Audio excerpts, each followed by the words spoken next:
Looks like it's on. Yep, yeah, we're going. Okay. All right. If you have trouble with the recording, Yep.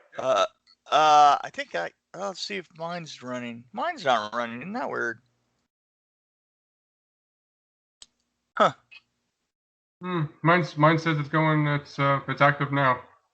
Okay. All right. Well, once this goes up on the site, I mean, you'll have it for you. Oh, I don't need.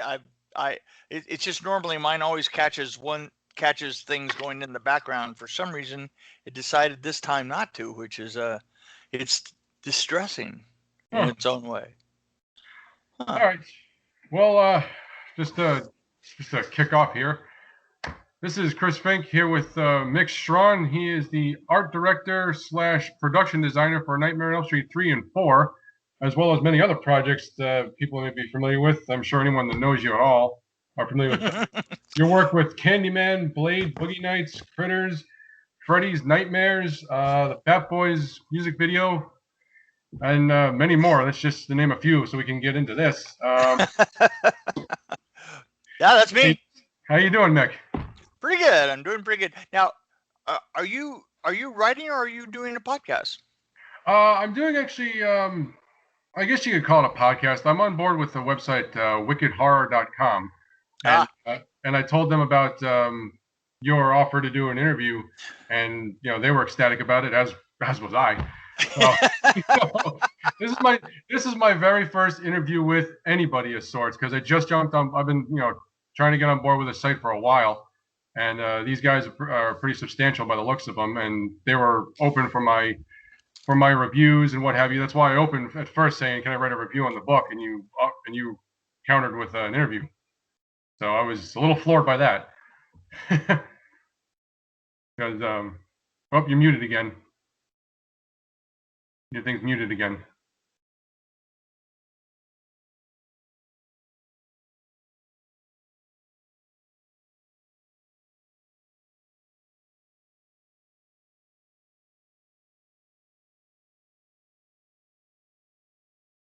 Oh. How about that? There you go. That works. I probably hit it on the edge of the table here. Okay, so yeah, the funny thing is nowadays it seems like people they will ask me if they can interview me, and then they send me some questions, which to me is that's not an interview.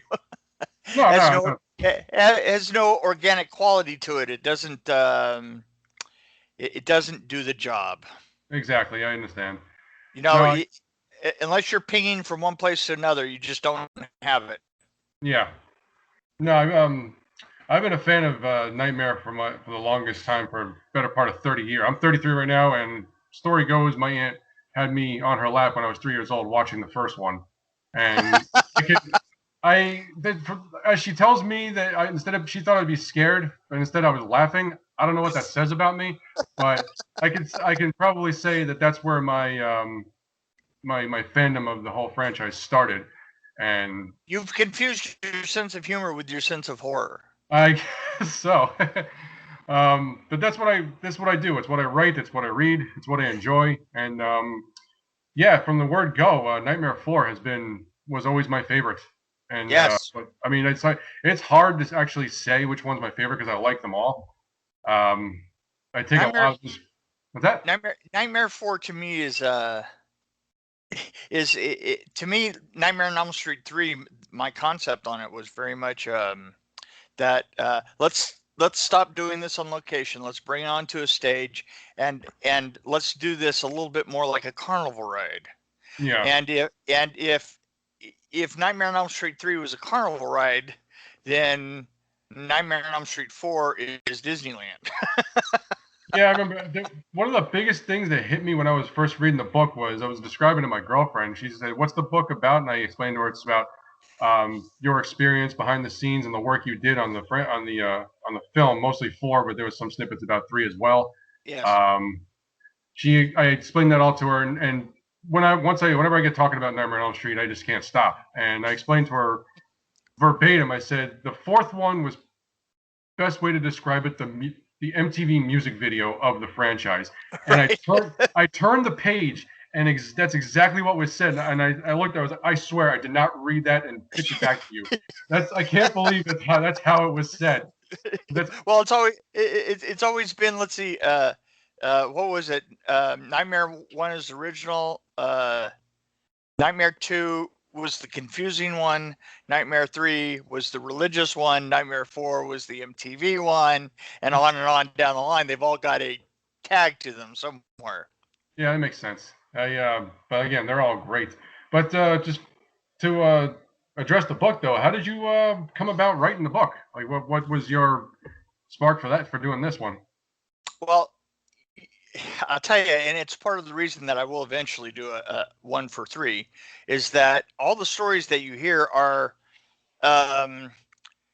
they're the same stories. They're the stories of the that the stars and the directors tell, Mm-hmm. and they have an perspective. Is interesting is all the behind the scenes of this of building and putting these together, because Nightmare on Elm Street 4 and 3 were the most interesting films that I ever did in the background. Mm-hmm. I mean, all the rest of the stuff that goes into them it was so complicated and so so kind of indicative of the time and indicative of the genre. I kept thinking, well, those stories are the ones that need to come out. And I don't know if you've noticed, but you probably haven't heard, but maybe about an eighth of the stuff that's in that book, right? I've heard of a couple things. You're right, but I went out of my. I mean, I go to horror conventions left, right, and center, and I had the privilege to meet. Oh God, the majority. It's all but 2 people from Nightmare 4. Right. That being who the 2 that I wrote them down was Brooke Theus and Toy Newkirk are the 2 that I have yet to meet them. I haven't found them. Well, you missed two of the sweethearts. I know, but I met everyone else, and they shared some of their stories. I mean, for instance, I went to a Horror Hound convention in Illinois. I took a 21-hour drive because I saw that lineup, and I'm not missing that. And I met Andreas Jones, and first thing I asked him, I was like, "Can you really fight like that? Is that real?" And he explained to me like, "No, but it was good choreography and good camera work and whatnot." Right. I spoke to spoke to Tuesday Night about her experience on it, and Lisa Wilcox. So everyone that was involved that I've met so far, and Robert Englund I've met twice. They just it's hard to, I guess it's hard for them to describe what those films meant for them. And right. That's another thing I was going to ask you is like I've heard on previous podcasts you've done on interviews that basically wasn't, if I'm remembering this right, it was like more or less the direct version of an elevator pitch when you met what was his name, Gerald Olson. Yep. Right. That's how I got Nightmare on Elm Street 3. Yeah. It was an elevator. It was an honest to God elevator pitch. And the funny thing is I've told people that for years before anybody ever came up with the phrase elevator pitch. Well, that's the definition of what I hear what they are all the time. Yeah. It was an actual elevator pitch. Lucky you, I guess. This is the first time I ever thought about that. But like getting that job, what did that mean for you? I mean, at that point, you're going in. They were going into part 3, so it was still the franchise was still getting traction. And coming off of 2, looking back retrospectively, looking back at 2, it's just like, wow, they really like it was kind of like you said, it was the confusing one. So was a part 3 coming? See, here's what you have to understand is how much of a gamble this was for Robert Shea and for everybody involved, because the third one was very rarely done. Mm-hmm. because if you look at the numbers from Nightmare to Nightmare on Elm Street 2, if you look at the way that a normal the way that the numbers happened back then is you got about half as much doing a second as you did doing the first.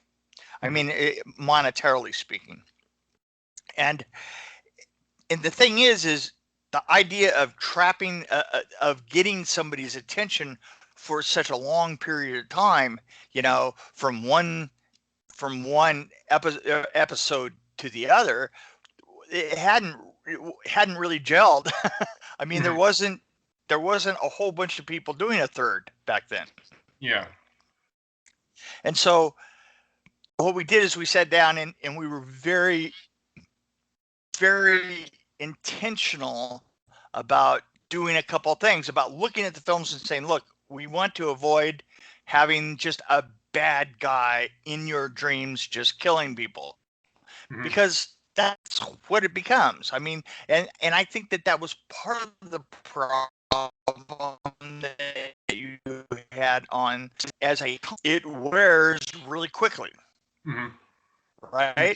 The material becomes it becomes too familiar with people. It becomes too familiar, and the thing is part of the problem is that it's what I call the Superman problem. The Superman problem is that Superman's so powerful that no matter what, you know, he would win, right? If it weren't for kryptonite. Exactly. Well, you got to sleep eventually. And once you do, Freddy's going to kill you. I mean, that's the basis of the film. That's one of the best things about it is you're right. There is no matter what you do, there is no way out of it. Right. You're going to have to face him sooner or later. So what we did is there were three items that we did. We went with Robert and we said, you know, you had to say to yourself, what are Robert's strengths? And Robert's strengths are his incredible physicality. You know, the way that he leans and smirks and all the rest of that is just absolutely incredible. But he also has a great sense of humor. He's also incredibly smart, and all of those things we kind of leaned on that to make Freddy more of a character. Okay. Then the next thing that we did is, and this is a really important element, is from then on the series, then it's always a group of kids that get together and they have power in their group. You see, that eliminates that all powerful thing of Freddy. Yeah. You know, they can defend each other as a group. So it kind of even playing field. There's a more even playing field, and it starts to it starts to be a tit for tat thing, right? And that, which is the basis of all the rest of them from that point on, is people getting together and forming a bond in their dreams to go after Freddy, right? So that started on the third one. So we had that, and then the third thing was taking it off of the locations, pulling it onto a stage, and starting to really be dreamlike. You know, being able to manipulate everything around you, and that's why 3 and 4 stand out. Well, 3 and 4 stand out basically because that's my particular vision of it, but also the rest of them then stand out because then they're making these new worlds. Yeah, I mean, 3, 4, 5 really expressed some. I mean, I know. Were you involved? You weren't involved in part 5 at all, were you? I started in on the effects, and I had a lot of problems with the director, and eventually I just quit because I was a little tired. I was a little tired of nightmares, to tell you the truth. True. And the fifth director was very much he wanted to do things a new way. He wanted to use the new optical CGI, you know, the nascent CGI effects and stuff like that. And I still at that point believed that it was a practical, that, you know, Freddy was a practical effects creature. And so he would say, well, he would turn to me and say, well, how would you do this? And I would give him, you know, the practical effects point of view of how I would do that. And he says, see, that's old and that's wrong. And he would do it right to my face in front of 30 people. It's old, it's wrong. It's organic and it's there and it's tangible. You can see something really on screen and you feel the work that you put into it. Yeah, but you see, CGI was just starting out, and boy, it was like the Which is great. I have to say that in the end, I wasn't 100% wrong, and he wasn't 100% right. So Yeah, I what understand. what can I say? But you're right though. 3 and 4 do. I mean, you ask anyone that's familiar with this franchise, it's one or two that they say that they're their favorite. Mostly it's 3, and for me it's 4, and for many others it's 4. But Right. uh, so much I want to talk about in the book. One of the one things that struck me the most was it? Oh, sorry. One of the things that struck me the most was the scene that you talked about that never got shot, where with Tuesday Night, something about you had a camera swoop and then a rotation on her. In front of the house, yeah. Yeah, can you elaborate on that? Because I mean, the book does expand on it, but I Well, have like basically, it was the amazing single shot, mm-hmm. and that's and one thing that you always tried to do back then. We knew how difficult stuff was. We knew how I mean, and the audience did too. The audience was as much thinking about how you did that as it was, for the surprise itself, right? Mm-hmm. Yep. And which is not a modern way of things. I mean, people they just amaze you, and you're, oh, okay, you assume, well, that's CGI or whatever, right? Mm-hmm. But back then, you kind of you tried to blow them away in one shot. That's what we did. I mean, what we were doing is we would blow people away by doing different shots and using different techniques in each shot, and that was how you composited yourself into this great overall effect. But if you could do it in one shot, mm-hmm. then you were hot. And the idea of the shot was basically what we did is we set up the Elm Street house. In fact, in the very beginning, and the couple of times that we see the Elm Street house from the outside there, Mm-hmm. that is our built facade. Okay. And it was a little bit more exaggerated than the facade for 3. It had a really specific look. It was well, anyway, it had no backing on it, so mm-hmm. that you could.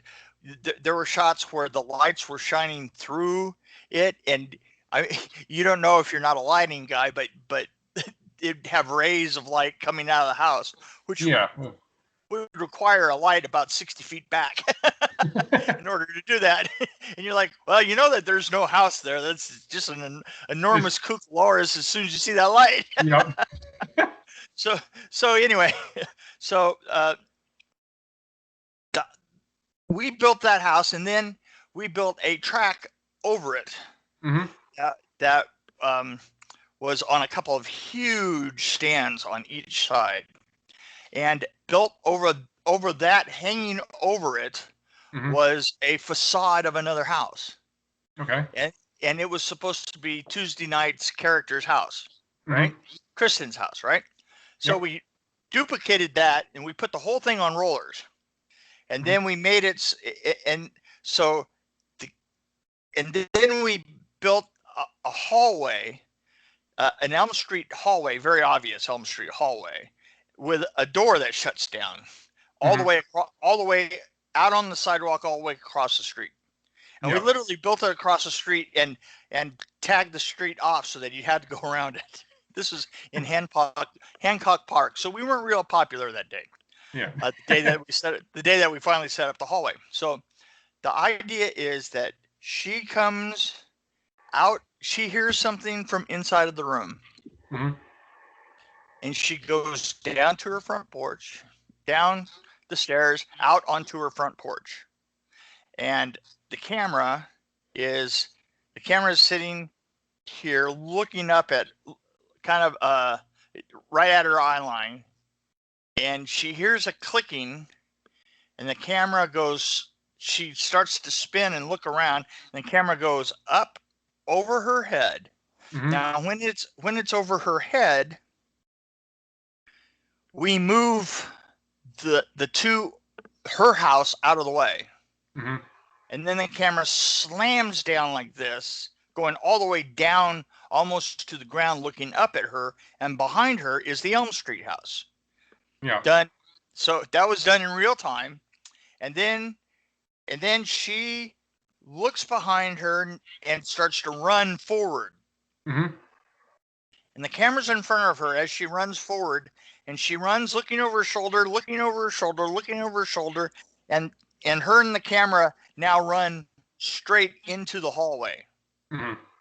And the door slams down behind her, and that's the Elm Street door. And she's in the Elm Street house now. She's in the Elm Street house now. Yeah. Now, is the shot that we got in part 4 when we are introduced, when the credits are still going, we meet Tuesday night, Kristen's reprisal. The yeah, yeah. Is that the compromise? Because I mean, it sounds like the look is the same. Because when she initially goes in the house, she turns around thinking she's going to run outside, and she ends up running back into the house again. Right. What she winds up doing is then we knew that at the point that we shot it, and I don't want to say, I mean, I kind of know why it didn't work, or we didn't use it, and I really don't ever want to say. I was told, and I know why. Let's just say that it just didn't work out, right? Okay. So basically, now they wanted to kill her character off. Mm-hmm. Okay.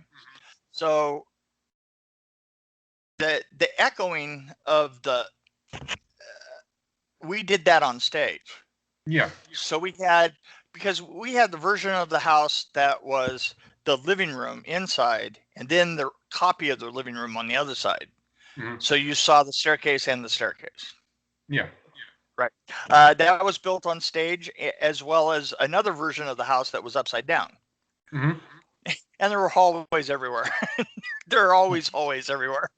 That was part of doing a Nightmare on Elm Street house, was for us to have hallways everywhere. You got to be able to build it into a labyrinth, right? Right. Yeah, you had to keep up that you were confusing people as to where you and we had on the third we actually still had a lot of hallway left. Because on third, we had that wheelchair. We had, not only did we have the wheelchair coming down, mm-hmm. Chasing Will, yep. the Wizard Master. Not only did we have that, but we also had her the hallways from her running. Yep. Where she's running the slog and she's got the baby and all those. So we had a lot of hallways. That was great. That was I can't. You said you're going to write one about part 3. I can't wait to see that one. That is probably one of the most terrifying introduction of Freddy. It's not his resurrection. It's just that we know we're in part 3. We know he's here. And that initial shot we see of him in part 3 when he's running down the hall, right? That is a hell of a setup, and that just gives me. I just refreshed my memory for 3 and 4 the last couple of days, but it's still after hundreds of viewings, that shot always gets me. I'm just I can't watch it. I always thought that 3 and 4 tied together so nicely. Mm-hmm. Yes, they did, because I think they had the greatest overlap of characters. They looked alike. Oh yeah, absolutely, yeah. So and I always put it this way. I always feel that Nightmare on Elm Street 3 is the better film, but I like Nightmare on Elm Street 4 better. Well, it seems like you guys were able to get because that period of time in filming was the writer's strike. Now, did that help or hurt you as far as creative license and whatnot? Because it certainly made things harder. But I tell you, some of the things that it definitely did is it made the film a lot bigger, because because there was nowhere at any point could anybody ever say no to me. Yeah. Because I'd say, well, fine, write us out of it. It's true. Because they said, well, yeah, but we can't. But we can't. You mentioned, though, that they talked about that they really didn't work with a completed script throughout the whole thing. Yeah, they did. They just kind of shot it in sequences. Yes, absolutely, in sequence. But you know what? That's the way that you do any of the Elm Streets. And one of the advantages of doing that is that you're coming in and out of it in a dream. Exactly. So as long as you have somebody waking up, you're golden. Where did you come up with? Because 3 seemed creative enough, but 4 seemed like it took it to a whole new level as far as nightmares go. And where did this your ideas for these come from? Are they given to you, or are you the one pitching them, or a little bit of both, like collaborative? A little bit of both. I can give you the things that were absolutely my ideas. The look of the junkyard was my idea. The idea of the truck hitting nothing was all my idea from the beginning. Mm-hmm.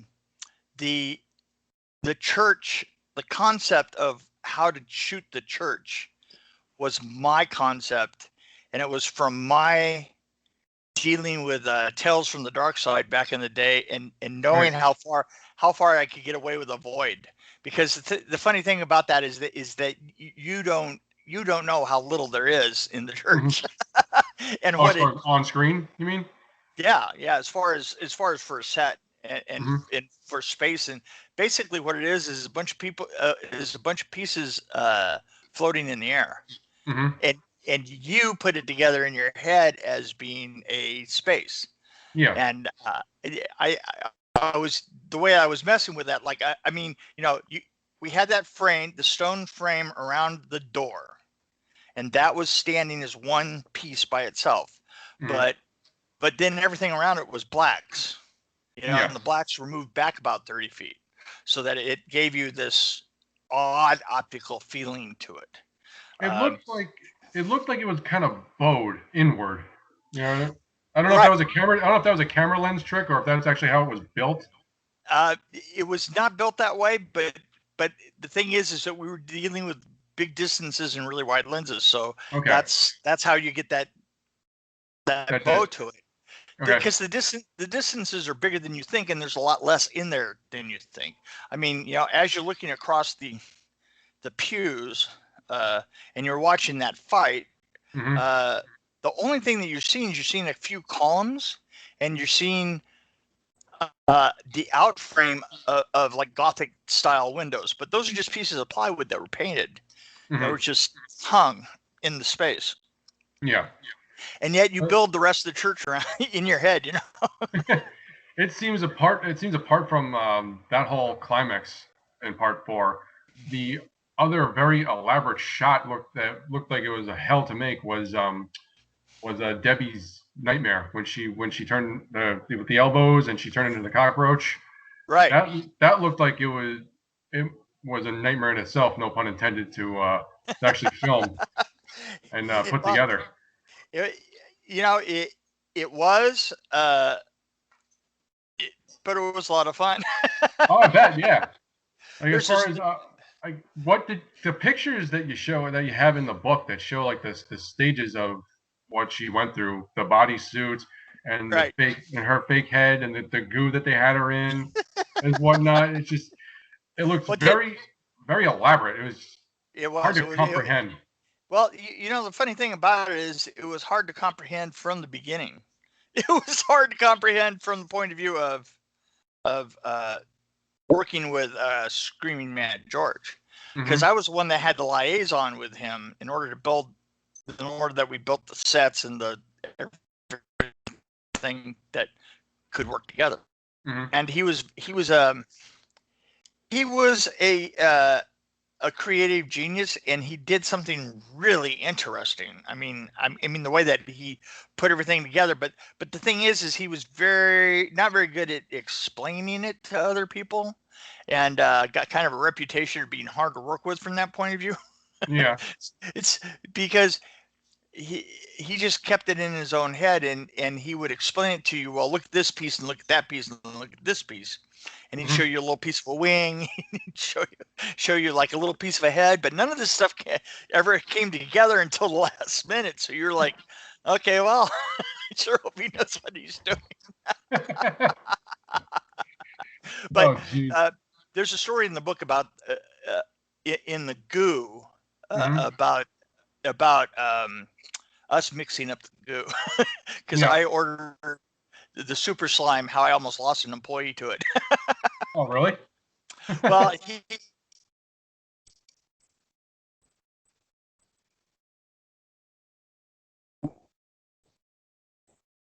we had to change the color of it, and he had about 3 frame and change the color of it. And so I dumped all the coloring and handed him like a drywall, like a huge drill and like this huge paddle and stuff. And I went into the next room. Well, one of the characteristics of a super slime is that it has no surface tension. And being as it has no surface tension, anytime you apply energy to it, it doesn't go where you think it would. Yeah. So he turned the drill on, and the energy of the rod and the paddle sent all of the goo, all 50 gallons of it, up the rod and around the drill and around his arms and around most of his neck. And it just swallowed it.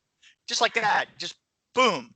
And all of a sudden I hear this like strangled voice going, "Oh my God, oh my God, oh my God." I run back around the corner. I spent like the rest of the night, scraping the goo off of him and putting it back in the fit. It was exactly like the blob. It was exactly like the blob. I mean, what would you say what would you call it? I'll start with your favorite. What would you say your favorite effect that you were in part 3 and 4? What would your favorite effect of yours be? Like one you're most proud of, or the one you feel like I love the junkyard. I love the junkyard. I mean, really go back to that the whole time, really. In the book, you really do express on that too. I do, because it's just something that you wouldn't. It was so visually stunning to be around, and it was just junky cars. It was. No, it's fantastic. I mean, everything is same thing with the whole franchise. I think it was a part of the perfect storm. You had Robert's performances, everyone else's performances, the look that you gave both films. Everything just melded together. And you're right, the junkyard becomes a character in itself, albeit a short-lived one in the first one. The fourth one. Yeah, the first one it was very small, and I remember thinking as I walked away, boy, I'd love to do this set again and do it like really big. And then here it comes. So you in the book you talk about how it was kind of a tug of war as far as getting what you wanted, because you kept saying you want to see the world.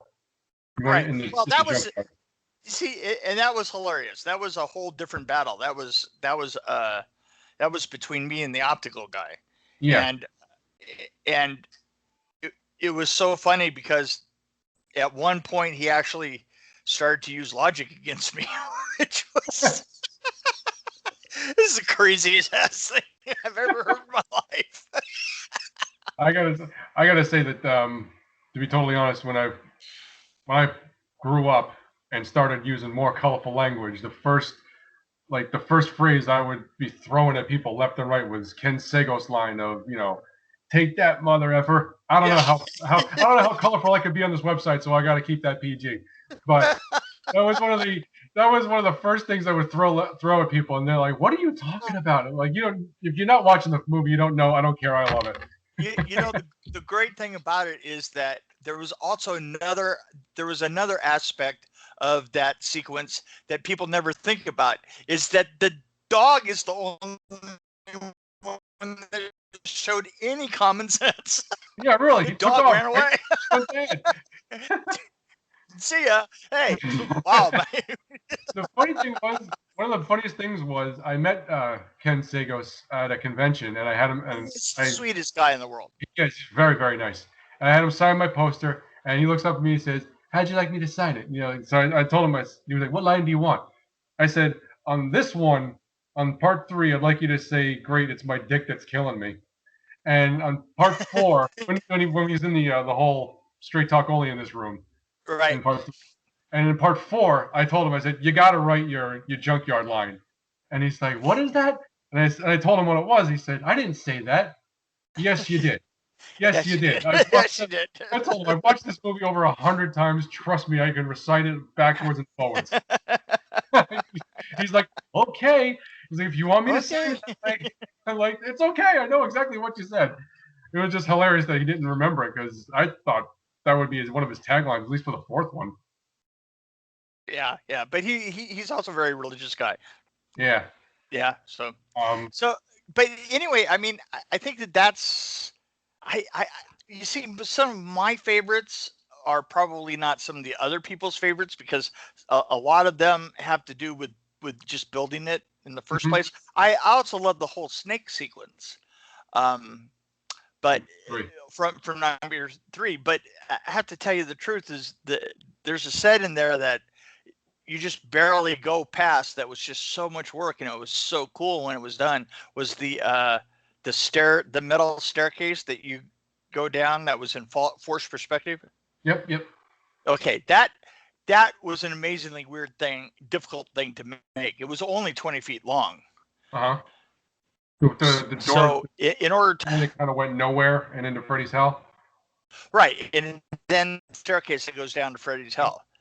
That was actually it wasn't, there was no opticals involved or anything like that. It's just all in forced perspective, and it's Mhm. only 20 feet long, which is, I guess this is from a point of view of like, it's an old trick. It's an old 30s Old tricks are the best tricks. old old trick, and it was very difficult to make, and just did That was exactly what I wanted. that's one of my favorite sets overall for part 3 and 4 is when Joey's tied up and they actually go down there to confront him. That environment All was right, yeah. it Freddy's Hell just was fun. it was just terrifying looking, and it just like everything about it is just rich with atmosphere, and it's like I said, it's hard to get a grasp on it when you're just a fan, but I guess you got a much different perspective having put that world together.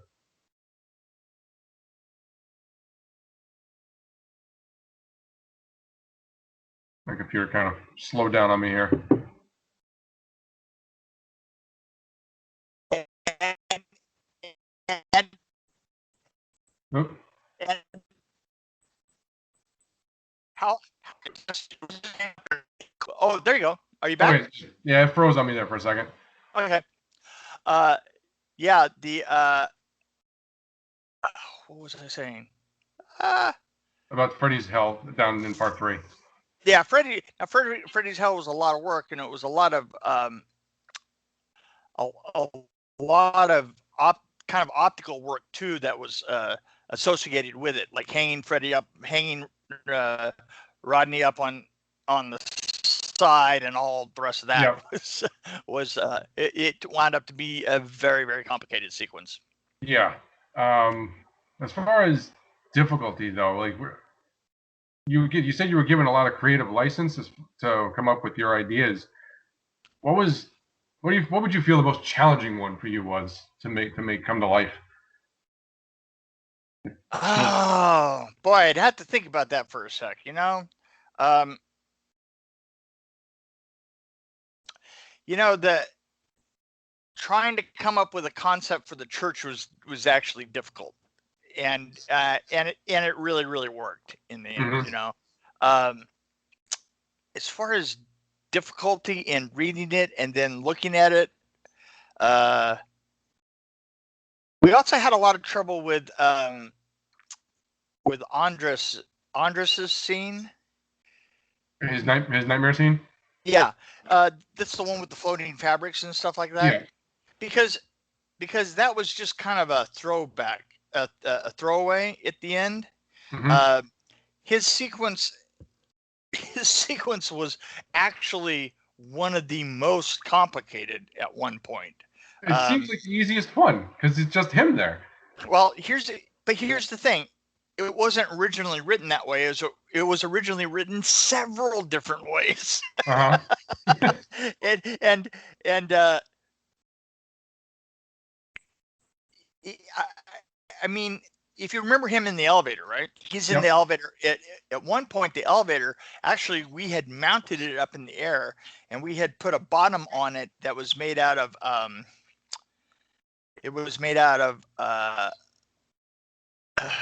tempered glass, Mm-hmm. and painted. And the idea was that he was going to be in the elevator.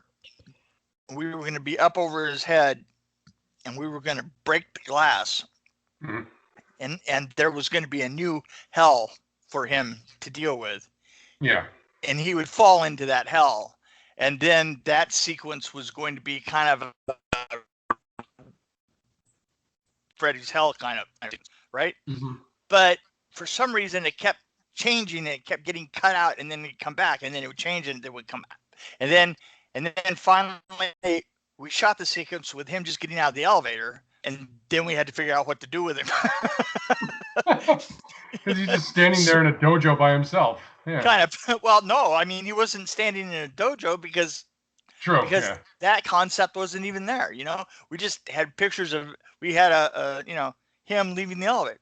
Okay. We didn't know where he was going to go, and so kind of like at the last moment, and to the detriment of everybody, we wound up in the dojo with him fighting by himself. Now I have to hand it to Andres, and I love Andres dearly. I mean, he's my favorite actor in the whole bunch. Yeah. He absolutely is. I mean, because he had little roles in his character was so strong in it, He was. I admit he was a guy that I looked at. I was like, I want to be like that. I want people to look at me and think I'm that cool. that kind of swagger with him. Cool nerd with a swagger. Come on, Exactly. So, to wind up doing that with him was, and I have to tell you, I really loved the scene of him getting out of the coffin, talking to her, kind of in. I kind of thought that he was trying to be Columbo. Kind of had that element to it, Because there's also one scene that I read. I was just brushing up on the book again last night, and when you're talking with Rachel Talalay, who directed Part 6, right. You're talking to her about the pickup truck that hit nothing, where right. that was a sequence you guys were tossing back and forth, wanting to be on a jetliner, and you didn't know. We didn't know if Freddie was going to be the pilot or the stewardess or whatever like that. Now, is that kind of? I hear that, and I see the beginning of Part 6 with John Doe on the plane. Right. I wonder if she did that as kind of a callback, like an inside joke callback, like saying, if we couldn't do it then, I'll do something of the sort now. Now, Freddie wasn't on the plane, but it's a jetliner, and he's in a nightmare. Right. Well, hard to tell. That one, I showed it. I thought that us being in the airliner at that point was, it was just a sign that we'd all been in the room for way too long. You said you worked. The book says you worked. What? Some days you worked past 24 hours. Oh, absolutely. I mean, I'd say both Nightmare on Elm Street 3 and 4, just crazy hours. Those days. Oh yeah. The thing is and the thing is I have this thing about not going to sleep on the set. I do not want to pull up a cot and just go to sleep and wake up here again. It's just terrible. Well, I mean, the few sets that I've been able to work on, writing is what I do. And I've been on a couple sets. One as an extra, another one here as a PA. But the film industry is what I want to do. And I've been on sets at times where the days have felt endless, but it's just the energy is too much. I don't even feel like going to sleep. I want those days of 72 hours straight. And I know if I ever went through them, I would probably regret saying that. But if it being just on a page, it's another thing seeing your creation come to life or being brought to life. Well, I agree with you, but I mean, you have to remember that not only I was always the head of one of the busiest departments that could be, and I was also a main player in how the effects worked and how everything else looked. So on one of the biggest projects of the time. Right. So it's not like it's not like it wasn't the most stressful possible. Don't get me wrong, I wouldn't do anything else. I don't regret it at all. It's just God, no. it's just the most stressful thing you could do in the world.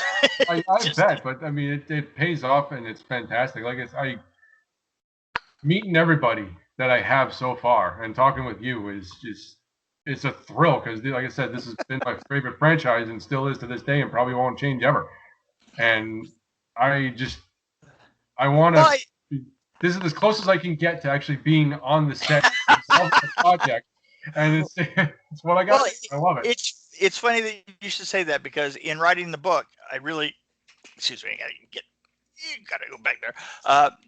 In writing the book, my main goal was to make it seem like you were on the project, Mm-hmm. you know, and I think I achieved it to a certain extent. Oh, definitely. Like it gives a very unique perspective as far as what the hardships that went into it and the friendships that were made. Do you stay in close? Do you stay in contact with any of the cast or crew? Yeah. Well, Robert's always been a friend. Yeah. Robert was a friend before Nightmare on Elm Street. So, yeah. Tom Bellissimo, Mm-hmm. Rachel Talalay is a friend for life.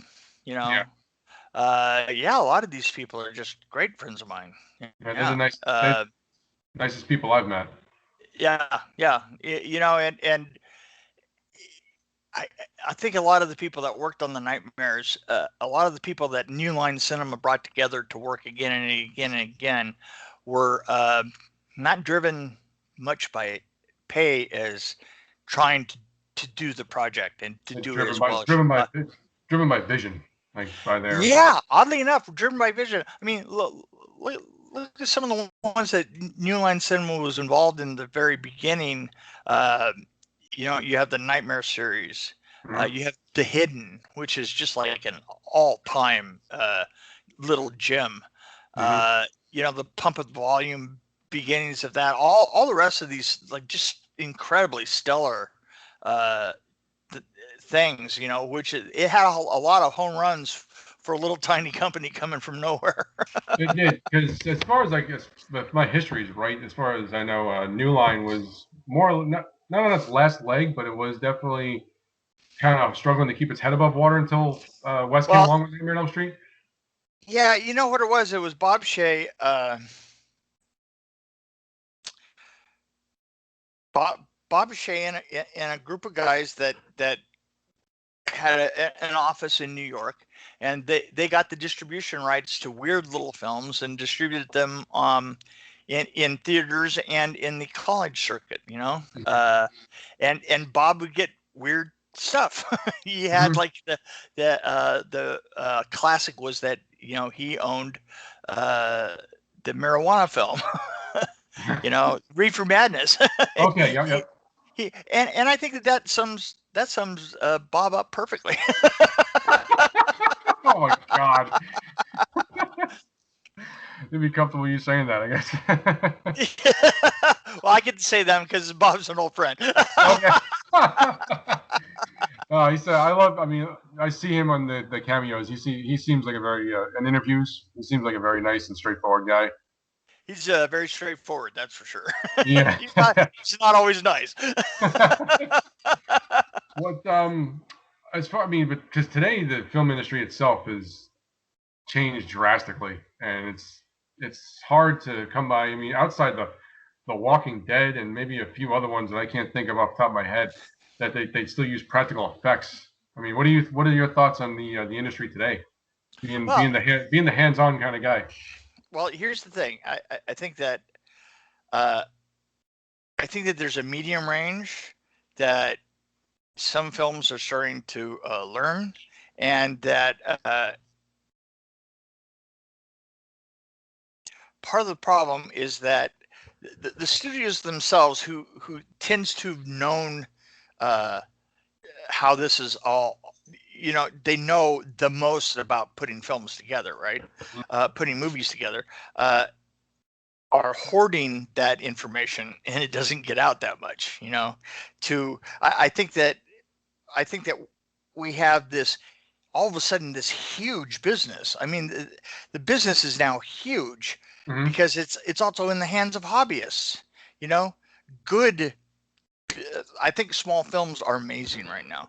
I think that that's where the future is in all the like the Netflix being able to buy small films and distribute them, and some of the creativity, you know, I mean, look at some of the stuff that's out there, like Dave Made a Maze, or What We Do in the Shadows. Have you seen either of those films? I have not yet, no. They're amazing combinations of practical effects and modern effects, and I think that we're just a little bit. The producers are definitely too tied up in optical effects because it's too easy for them. You know, they don't have to finish the scene. They don't have to. What? It's easy. Well, it's cheaper. It's not really necessarily cheaper, but it's just easier. It's just it's just that they can put a number to it, and if they don't like it, they can change it completely. Okay. You know, and they don't have to like sit back and do it again and again and again. The thing is practical effects don't always work. They don't always look right. You know, you do it again and again and again, you kind of get it right. There isn't a great deal of patience for that anymore. Yeah, I've always looked at it as CG as a helping hand. It is. Where practical effects can. It's another tool in the toolbox. Exactly. And the thing is, as soon as we approach it that way, and some of the smaller films are, as soon as we actually approach it that way again, it will be a blessed tool. I mean, you know, look at Mad Max.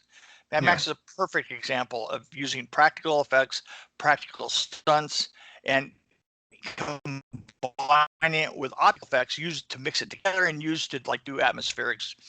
Just couldn't. Oh, geez, what else I got here?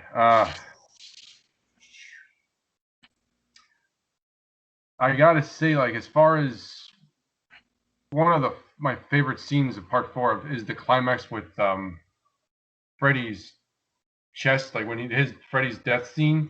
Right. You showed the picture in here, how it was more or less like a 15, 20-foot bust of him. Yes, right. How is that being constructed? Because that's sold very well on screen, as far as that popping out of him. Right, exactly. Well, the thing is that you have a really graphic look. I mean, that sweater is incredibly graphic and incredibly easy to upscale. Yeah. And you know, along with that, the idea, there are so many different ideas in that sequence. I mean, there's also a full robotic set, you know, that they're shooting also. It's just that when they got into the close-up, they went into the to the actual people standing up like that. So it's incredible. When I was younger, I always wondered how that was done. Like, how did they manage that? How are those? Because my first thought was obviously they're puppets or they're robots. Like, how do they look so real though? Here I am, 7 years. I'm like 7 years old watching this, wondering how this is real. I'll give you one that you probably never thought about. How about Alice falling into the screen? That one, yeah. I always wondered what kind of wire that they threw her across. Because from that angle, it just looked like, you're right, she was going straight. Right. And going off of that was, okay, so the theater, it was a whole vertical set that they just let the stunt double let it go. Right, yeah, it was actually the side of a building. But, man, a lot of the work, like I said, if you don't mind, the only thing that I did catch in Part 4 altogether, was when when Kristen's death, and Freddy initially tears his sweater open. Right. I noticed you can see for a half a second the wire that's behind Robert. Like the sweater opens up an extra inch, and you can see the open behind him, the light coming through. You know, I always catch that. That's the one thing I can always see. the one that I just recently caught that's really obvious. It's incredibly obvious, but I think the effect is so strong that it literally forces you to look away. When the truck crashes in the middle of nothing, you can see the cable. You can see the cable, the cable that's left. That basically we ran the truck to the end of a cable. Yep. Okay, and crashed it against its own bumper, which had never been done to that point. That was the first time, and you can literally see the cable that we used to stop it. But well, I mean, there's a lot. It's a busy scene, and it's only for like a snap of a finger. So it's understandable that no one could catch that, and it might take even you this long to do so. Yeah, but it took me a long time. It really did. When you've seen these films as much as I have, and I'm sure as much as you have, I can't believe that. I know. You look on IMDb and people that have studied them like frame by frame, they list them all where all the bloopers are. The ones like I said, the only one I could always see was that initial one behind the sweater. That's the only one I catch. Otherwise, everything looks seamless, and it's very well done. I'm sure you've been told 1,000,001 times. I'll be the 1,000,002 to say that your work was incredible. Well, thank you. And it aged very well. It has aged very well. I have to say that. 2 or 3 and 4 have aged really well. I mean, I've looked at them quite a bit lately, and there's very, very little fault on either one of them. Not at all. No, I mean, like I said, when you come to a story like Nightmare on Elm Street, you can't help but think of it to be elaborate and creative, and when you come on something like, let's say, not to say it's bad, because I love Nightmare, Friday the 13th, Halloween, I love them all just as much, but with Halloween and Friday the 13th, you got guys in masks walking around killing people. Really, there's so much you can do. Yeah, Robert's just such a huge part of that. I mean, he brings personality to him. He isn't just a guy in a rubber mask. It's true. Exactly. Now that brings a lot of. I think that's one of the biggest things that pushed Nightmare on Elm Street above and beyond in a lot of people's eyes. Oh right. Oh yes, it was Robert for sure. Yeah. No, I agree with you. Absolutely. But the worlds that you and your team had created are just second to none. And even the picture you have on the cover of the book with the across the lockers, that's just a sinister shot in itself. And the movie hadn't even started yet. It's funny, as I picked to do that, and I've had a lot of people say before I put the book out, say, well, that's just such a minor thing on it. And yeah, I say, but I've always felt like it totally told the whole story. It gives you a nice foreshadowing of what's to come, doesn't it? Yeah, it does. It's right. We're not done yet, type thing. Exactly. So last question, because I know you said an hour, and we're pretty much there. Okay. What like any final words as far as what are you up to these days? I'll be working on writing a book, Nightmare on Elm Street 3. I'm going to be the first date. By the way, that was behindthescreamsbook.com, and you can order that book. I got that right here. Yeah, there you go. That's my book. Nice behindthescreamsbook.com. Also, I have a podcast, Dream Warrior Review. It's kind of funny and lets you know what's coming up in the theaters. And I'm going to be a first AD and production designer on the new Vengeance Friday the 13th film. Is that a film? Or I saw that on your IMDb page. Is that a film or is that a documentary of sorts? It's actually a film. It's a fan film. Oh, so nice. I'm going to go out and do a fan film. That looks because I want to see a synopsis. It's not up yet, so I'm very excited to see what that's about. Well, keep following it. I will do. and that, I guess that's about it. All right. Well, geez, Mick, I can't thank you enough for this time. It's You're so welcome. It's like And, I'm honored. just old people love to talk about the old days. No, like I said, I'm an incredible fan. I've been a fan for over 30 years, and if anyone is a fan of the Nightmare franchise, you definitely need to pick up this book by Mick Strawn, Behind the Screams.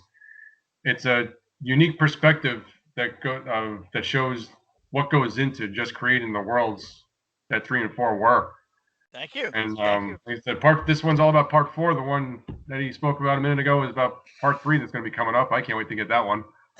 There you go. Okay, Christopher, thank you very much. Thank you, Mick. I very much appreciate your time.